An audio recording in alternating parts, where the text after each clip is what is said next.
আমার মাঝখানে আমার পেটে ছোট্ট একটা ফোড়া হয়েছে।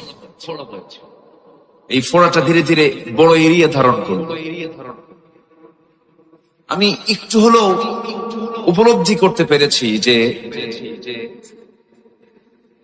নিজের জিনিসকে নিজে অপারেশন করাটা করতে জটিল কাজ। বেশ কিছু আগে আমার কোমরে ব্যথা, প্রচন্ড ব্যথা, সারে না।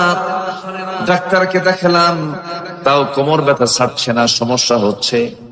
মনে মনে ভাবলাম, আল্লাহ তুমি তো ডাবটা দিয়েছো, রেগুলার কয়েকদিন মেরে দিলাম, খাইলাম, পান করলাম, কোমর ঠিক হয়ে গেছে। এই যে আল্লাহ রাব্বুল আলামিন যত রোগ দিয়েছেন, সমস্ত রোগের ঔষধ দিয়েছেন। ঔষধ ছাড়া পৃথিবীতে কোনো রোগ আল্লাহ পাক পাঠান নাই। রোগ দিয়েছেন যিনি, ওষুধ দিয়েছেন তিনি। ক্যান্সার নাই কোন অ্যান্সার, ভুল কথা এটা বললে পরে আল্লাহর প্রতি নাশকর হয়ে যাবে। ক্যান্সারও আছে, অ্যান্সারও। বলেন বলেন, অ্যান্সারও আচ্ছা, আমরা খুঁজে বের করতে পারি নাই। যদি খুঁজে বের করতাম অবশ্যই আমরা ওষুধ অবশ্যই বের করতে পারতাম, কিন্তু আস্থা তো নাই আমাদের আল্লাহর উপরে, বিশ্বাস তো নেই আমাদের আল্লাহর উপরে। আমার নিজের চোখে দেখা রংপুর একজন ক্যান্সার আক্রান্ত রোগী, আজ থেকে 19 বছর আগের কথা, কাউনি উপজেলায় একটা মাহফিলে গিয়েছিলাম। সে এত পরিমাণ পান খায়, পান খেয়ে দাঁতগুলো তরমুজের বিচির মতো লাল বানায় ফেলেছে। আমার সামনে এসে বসলো, বলল, হুজুর আমার নাকি ক্যান্সার হয়েছে।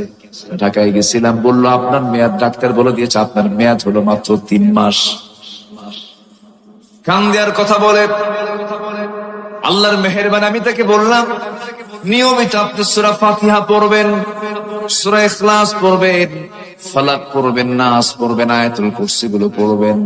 আল্লাহর সবগুলো নামগুলো, লিল্লাহিল আসমাউল হুসনা ফাদউ বিহা, সবগুলো নামগুলো একটা একটা করে উচ্চারণ করে নিজে রুকিয়া করবেন, নিজে ফু দিবেন, পানিতে ফু দিয়ে পানি পান করবেন।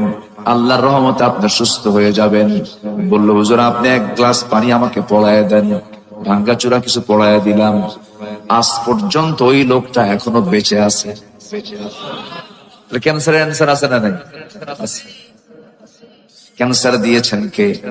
আবার ক্যান্সারের কোষটা সরা দিতে পারেন তিনি আমার কে? আল্লাহ।